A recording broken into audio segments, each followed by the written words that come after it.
प्रभु के पवित्र नाम को सारा आदर और महिमा आज इस अनुग्रह दिन में अर्पित करते हैं। आप सभी प्रिय श्रोताओं को प्रभु यीशु मसीह के नाम से मेरा स्नेह अभिवादन। प्रेरितों के काम 17वां अध्याय 24वां वचन।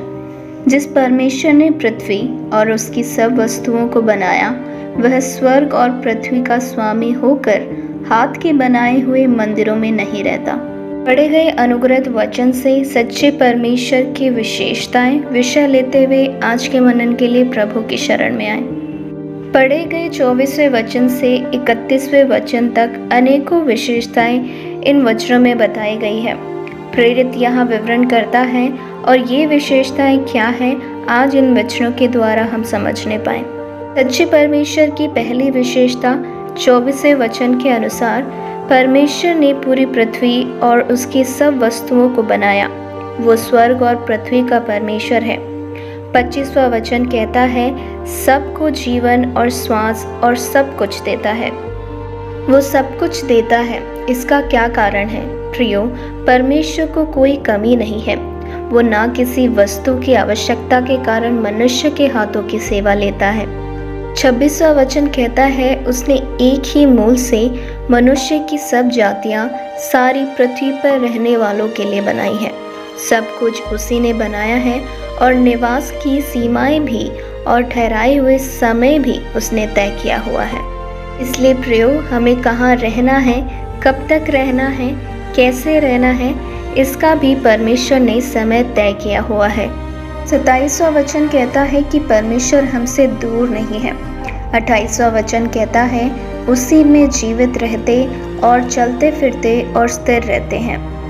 29वां वचन कहता है, परमेश्वर का वंश होकर हमें यह समझना उचित नहीं कि ईश्वरत्व सोने या रूपे या पत्थर के समान है, जो मनुष्य की कारीगरी और कल्पना से गढ़े गए हो। 30वां वचन कहता है, इसलिए परमेश्वर ने अज्ञानता के समयों पर ध्यान नहीं दिया, पर अब हर जगह सब मनुष्य को मन फिराने की आज्ञा देता है। यहाँ परमेश्वर की एक एक विशेषताओं का वर्णन एक एक वचन में किया गया है। एक बात और है जो हम कभी भूल ना जाए, जो कि 31वें वचन में लिखी गई है। लिखा है, क्योंकि उसने एक दिन ठहराया है जिसमें वह उस मनुष्य के द्वारा धर्म से जगत का न्याय करेगा, जिसे उसने ठहराया है, और उसे मरे हुओं में से जिलाकर यह बात सब पर प्रमाणित कर दी है। इसीलिए परमेश्वर के दिए हुए समय का हम दुरुपयोग ना करें।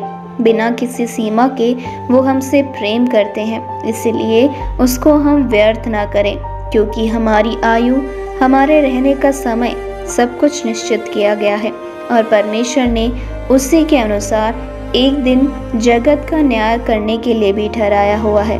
प्रियो, न्याय के दिन में हम में से कोई भी नरक में ना झोंक दिया जाए। अनंत जीवन के भागी होकर स्वर्ग में जाने के योग्य बनने के लिए परमेश्वर की विशेषताओं को जानकर उसको अनुभव करके आगे बढ़ने वाले हो, और इसके लिए प्रभु हमारी सहायता करने पाए। प्रभु आप सभी को बहुतायत से अनुग्रहित करे। आमीन।